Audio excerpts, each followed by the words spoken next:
Okay.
Good.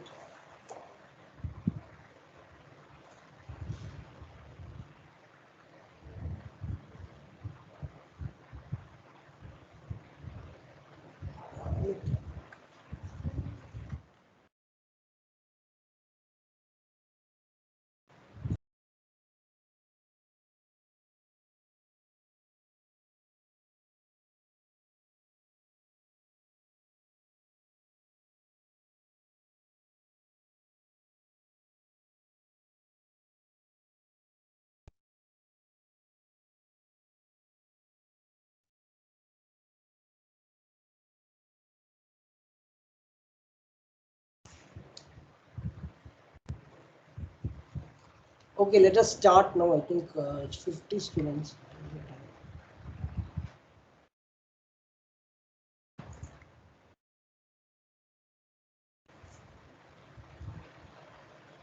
Okay, let us start. So, in the last class, please start the recording. Yeah. The last class I told you that we were covering the two types of physiological biometrics, namely physiological biometrics and behavioral biometrics. I told you that behavioral biometrics are concerned with your behavior, like your speech, your voice, your signature, your typing pattern, and the gait. Gait is the way you are walking. Physiological biometrics are those which are connected with the human body, your fingerprint, your palm print, your hand geometry, your face, your venal patterns, your DNA, your tooth, your dental things, then your iris and your retina. These are examples of physiological. And then I also told you about the 7 pillars of biometric wisdom, how universal the biometric is, how unique it is, how permanent it is, how easy to collect it is, how acceptable it is, how non-intrusive it is, and how good performance it shows, and how it can be easily spoofed by others, circumvention.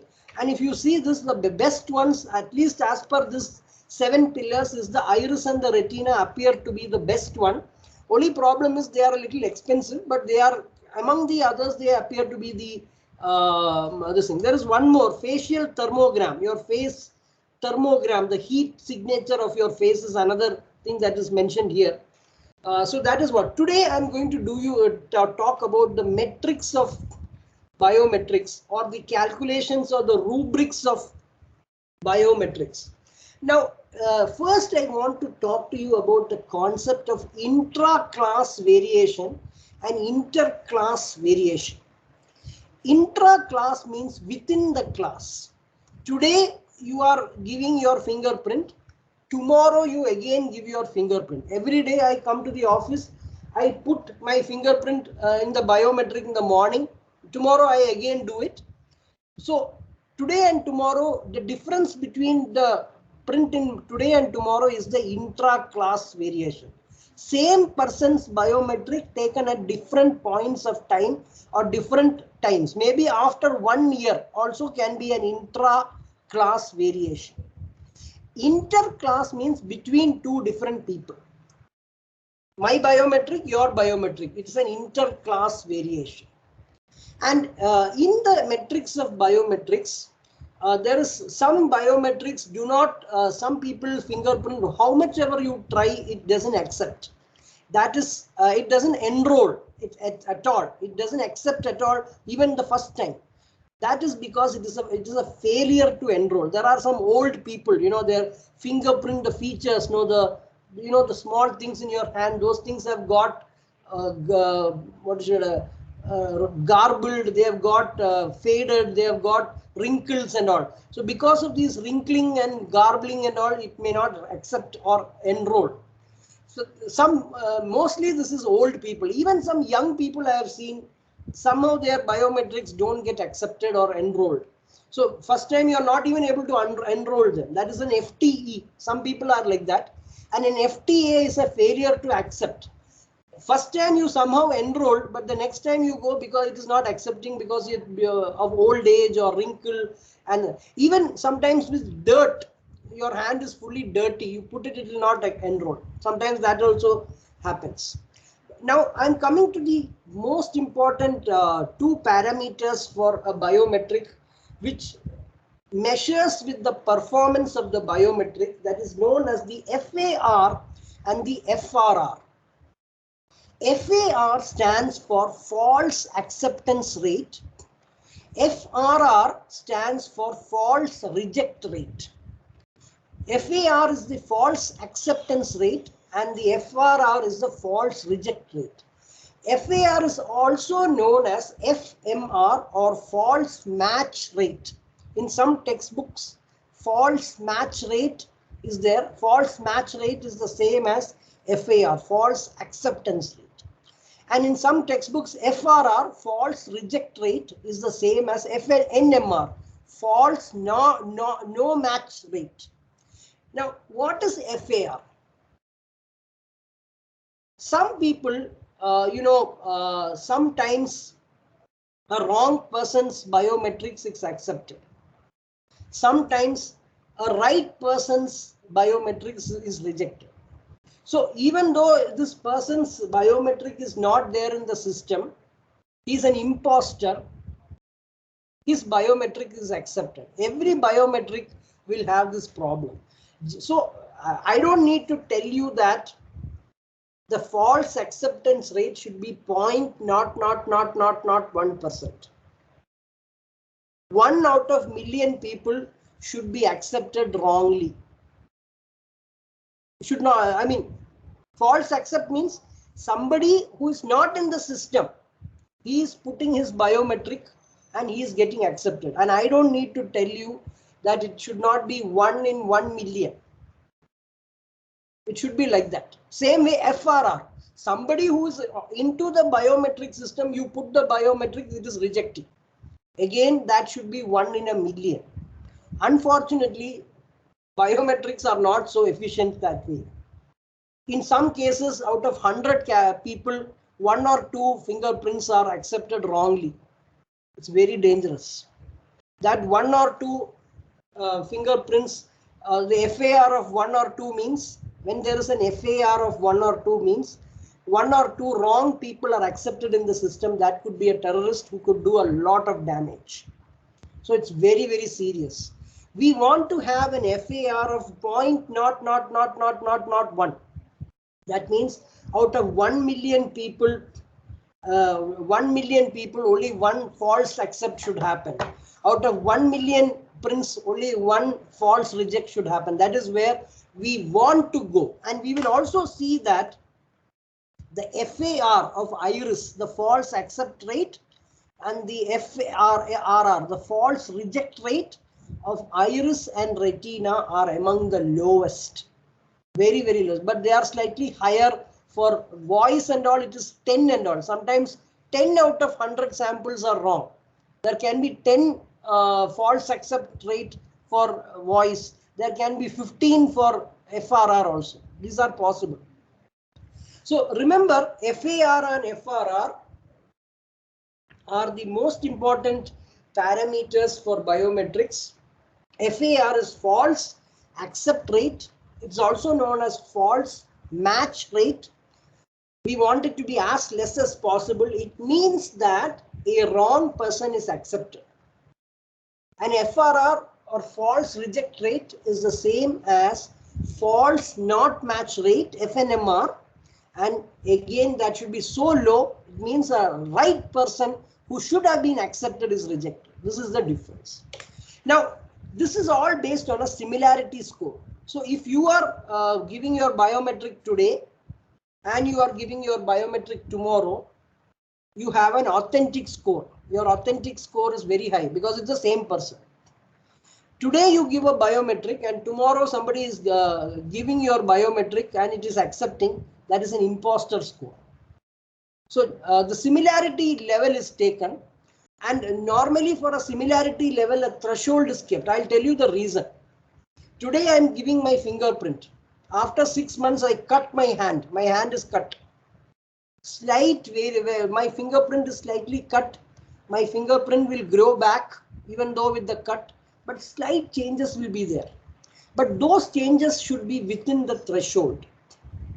If you understand what I'm trying to tell you. So the similarity score also has a threshold, because some changes will always happen. Even when I'm just telling you, I'm correcting your answer sheets. I'm continuously signing your answer sheets. After some time, I'll be tired. My signature will start wobbling. So that also there is a threshold for that. There will be a small threshold for that. So the FAR and FRR, false accept rates and false reject rate, are based on what is known as a threshold, and it is known as an authentic and an imposter score. An imposter score means somebody wrong person. The similarity is very high, low, and authentic means similarity is very low. Now, based on this, there is something called an equal error rate. An equal error rate is where the point of the FAR and the FRR meet. The point where the FAR and the FRR meet is here. That is the point. Now, this is a linear scale. This is an algorithmic scale. So the EER, or the equal error rate, is where the FAR and the FRR, false accept rate and the false reject rate, are one and the same. They meet at a point. That is this thing. There is another thing called GAR, genuine accept rate, that is 1 minus FRR. Equal error rate is the point where FAR and FRR meet. There is also a statistical parameter called the F ratio, which is based on the imposter and the authentic score. Now, there are 4 categories of people: sheep, goat, lamb, and wolf. Human beings can be categorized into these 4 types of people. The wolves are the people who are very smart, who are able to modify they are the unethical, the criminals who are able to modify their biometric features and spoof others. The lambs are the people who are easy prey. They can be easily spoofed. Their intra-class variations are sometimes very high. So anybody can easily cheat or spoof them.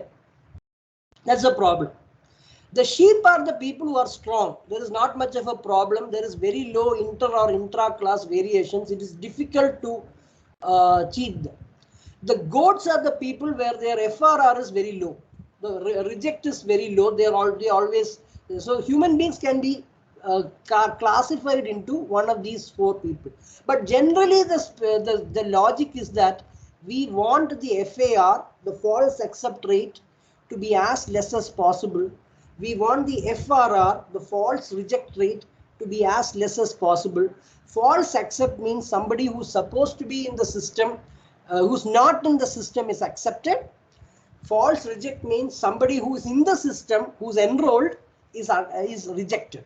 And we need both of them to be 1 in million or 1 in billion, but it is not always like that. As we move forward, we study each biometric, we will find out why most of them have generally unacceptable FAR and FRR, and that is why we use what is known as multimodal biometrics or combination of biometric, which we will see in the next class.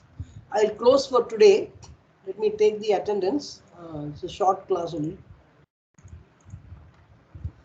Okay.